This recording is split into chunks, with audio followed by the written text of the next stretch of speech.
Hi everyone, welcome back to Mental Training Thursdays. This week's topic is happiness boosters, but before we get to that, we want to answer a question that was given to us from last week's topic on controlling controllables. So the question is, I saw last week's post on Insta about effort, attitude, and response as a way to focus on what is in your control. Can you clarify that? So we wanted to clarify what that was for you and remind everyone that effort, attitude, and response is an acronym you can think of EAR, right?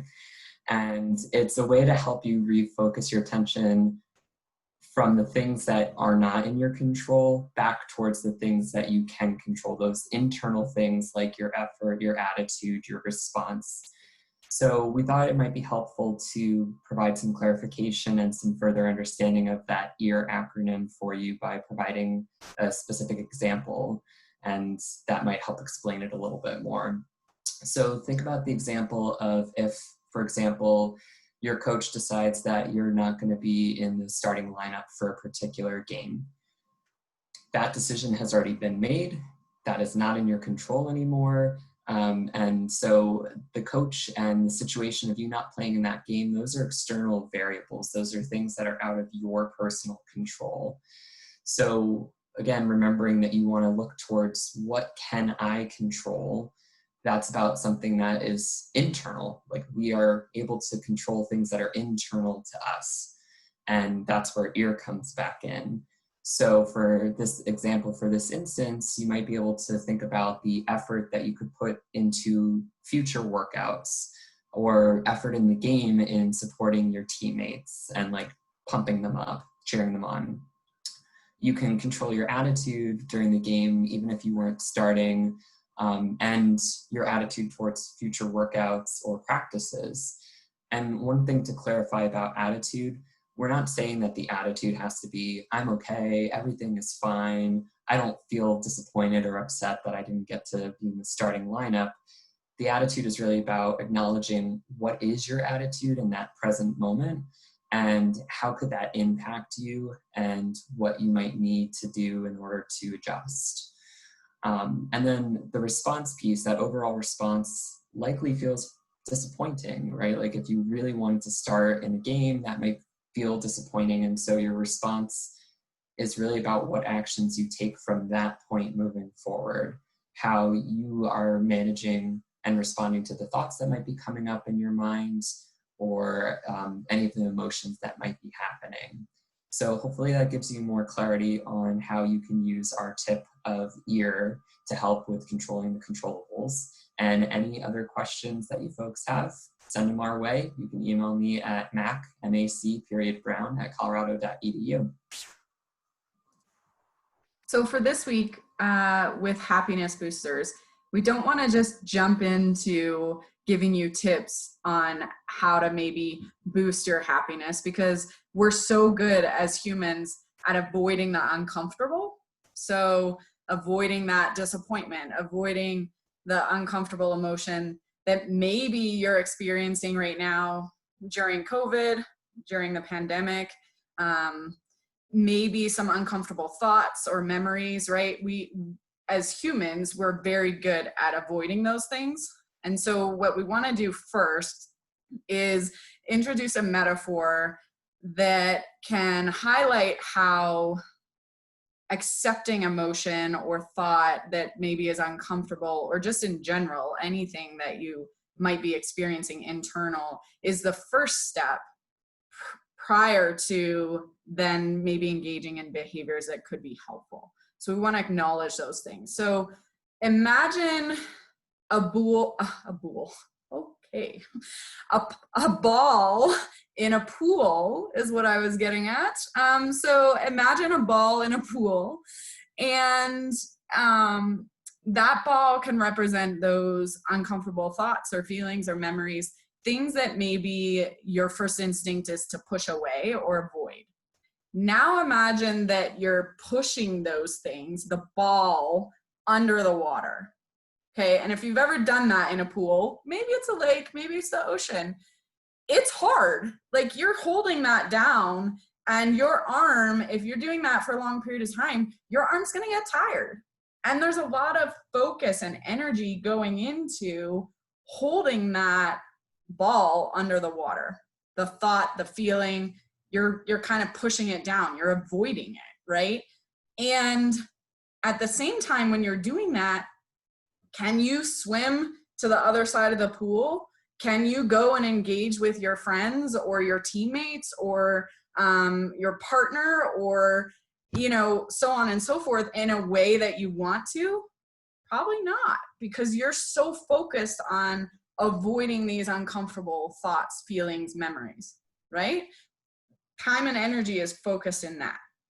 So imagine what it would be like if you let the ball come to the surface. You probably feel uncomfortable at first. You probably don't even want it there. If you let those thoughts and emotions come to the surface, you know, the first instinct would probably be to push it back down because it's uncomfortable. But if you are able to let it come up and let go of it and just let it be there, so let those thoughts, feelings, uncomfortable emotions be there, chances are the ball will probably drift to the other side of the pool, the lake, the ocean. It's still there, but you're allowed to just let it be, and then maybe go swim and play with your friends, or engage with your teammates or partner, or your work in a way that is meaningful to you. So the emotion, the thought is still there, but you're choosing to let it be, acknowledge it, and then engage in your life in a way that you want to.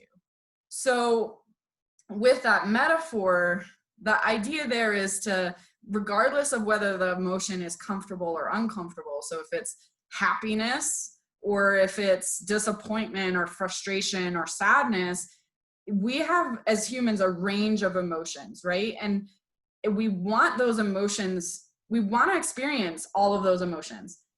The first instinct, I think, is to avoid the uncomfortable ones. That's normal. But think of it like this: if we avoid those, we're also avoiding part of our human experience. So we want to learn different strategies to let those be there. And so when you find yourself avoiding at first, or maybe pushing away, remember the ball in the pool, okay? See if you can let it come up, notice it, view it in a different way, maybe observe it like you're a curious scientist who's never seen it before, and then re-engage in your life in a way that you want to. So shifting your focus. The other piece to this is, when we focus on happiness boosters, the point is to like re-engage in emotions or actions that are meaningful, that are in line with the type of person you want to be. And we're not saying that you're going to feel happy all the time. We're not saying that you're going to be positive all the time. That's not realistic. We're human. So it's allowing the range to be there. And so with that, Mac is going to run us through what we call some behavioral activation tips. So this is where those actions, like if you're thinking about, okay, I let my emotion be there, now what? Well, hopefully some of these tips will point you in that direction. Yeah, so these tips, as Rachel was saying, these tips are not about removing your experiences, and they're not about like, this is going to make you feel elated and ecstatic, but more, these are some very doable, action-oriented tips that can help boost your overall mood, or help at least start getting you in that direction. And it's kind of a way of giving back to yourself too.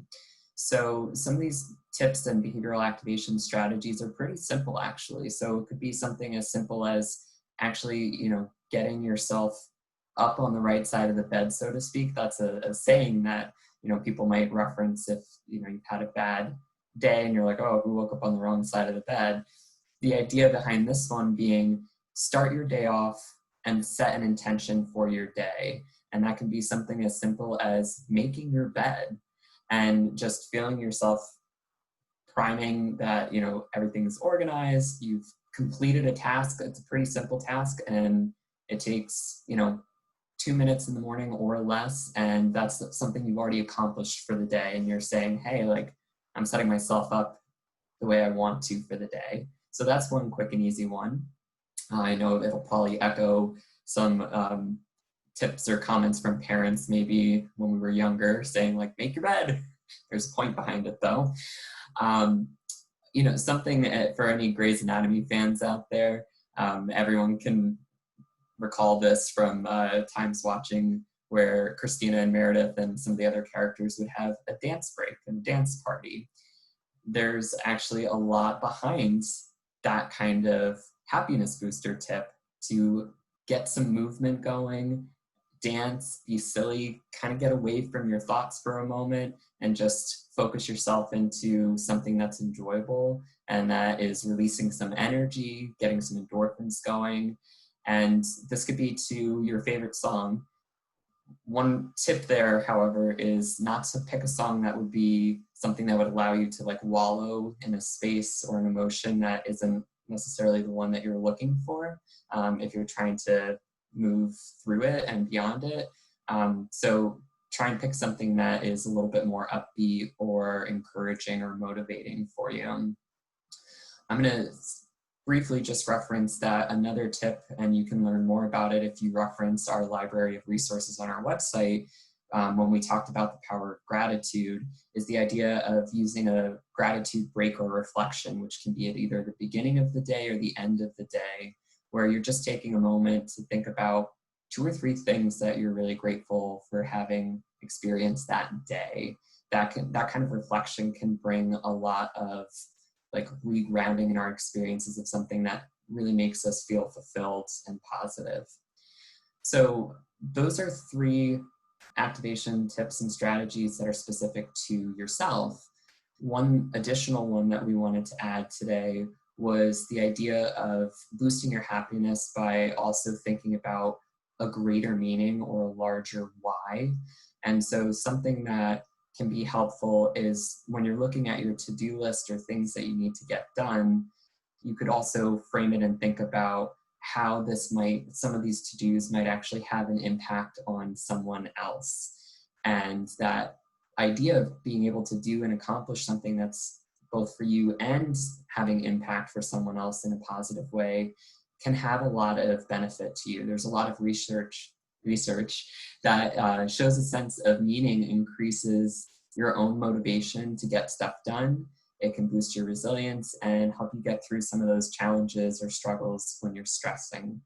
So those are our tips and strategies. They are in no means the only ones, but those are some that we want to highlight for you all today. So with that, we are going to close out for today. We hope you can join us next week for Mental Training Thursday. The topic is continuing on this genre, and it's returning to the joy of sport. And before we close out, we do want to end with a quote. So the quote is, "There is no path to happiness. Happiness itself is the path."